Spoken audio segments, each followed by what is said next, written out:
Jiraatu bornuu garba jettee tattaafachaa jirtu barmeeqa jiraanna yaada waan hawwine dhiiphanne qabeenyaaf jaalala wal namaan miidhamne wal dhabne barmeeqa jiraanna yaada waan hawwine dhiiphanne qabeenyaaf jaalala wal namaan miidhamne wal dhabne.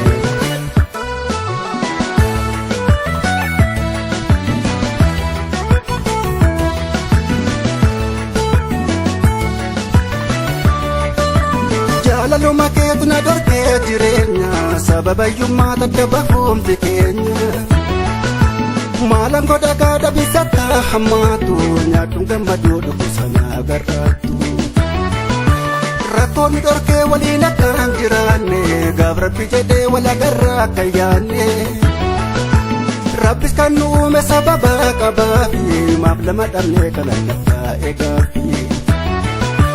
Yaa Rabbi uumaa kooti hundaa dandeessa maaliif nu gooteeti waan lamaan hiyyeessa jaalala keenyas qabeenyallee qabuune keessa na guddee na tuurtee maali.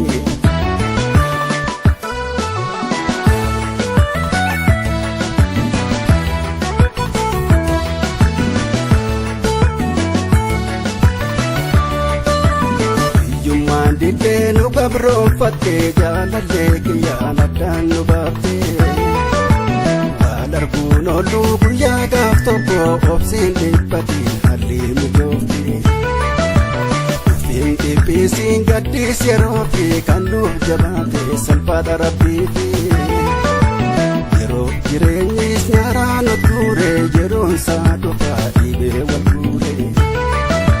Jaalallee kiyyaa waan hawwineen dhabnu tokkicha rabbiirraa dabarfataaf obsaa dhugaan goromsaa obsi baala garraa abshi rabbiin kutiin takka namaan guutuu jireenyi lafarraa addunyaan sagalee budhan guuteen beektu nuunis kanaaf qoraa.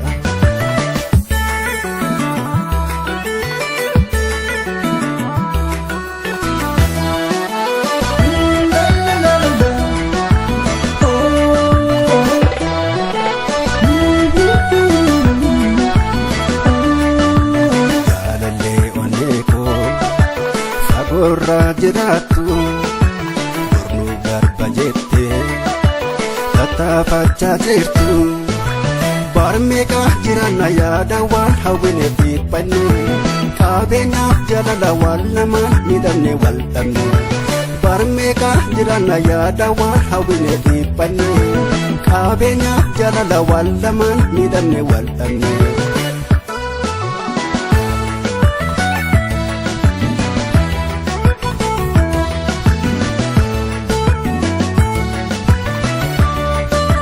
Jaalaluma keetu na dhorkee jireenya sababayyummaa takka bahuumti keenya maalan godha gaadha bisatta hammaatu nyaadhuun gammaduu dhugusa na agarraattu rakkoonni dhorkee waliin akkaan jiraanne gaaf rabbi jedhee wal agarraa akka yaanne rabbis kan nu uume sababa qabaafi maaf lama dhabnee kana naftaa eegaafi.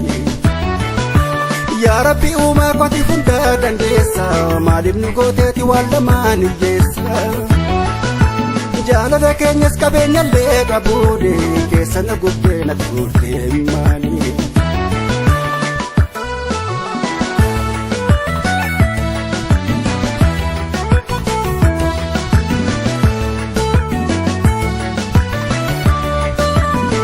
Biyyummaan diddee nu gabroonfattee jaalallee kiyyaan addaan nu baaftee waan arguun ooluu guyyaa gaaf tokko obsiin dhiphatiin hallii mijoofte uffiin dhiphiisiin gaddiis yeroo fi kan nuuf jabaate salphaadha rabbiifi yeroo jireenyis nyaaraan nu tuure yeroon isaa dhufaa dhiibee wal fuudhee. Jaalallee kiyyaa waan hawwineen dhabdu tokkicha rabbiirraa. Dabarfataa obsaa dhuganan goromsaa obsi baalaa garraa. Abshi rabbiin kutiin takka namaan guutuu jireenyi lafarraa. Addunyaan sagalee budhaan guuteen beektu nuunis kanaaf qoraa.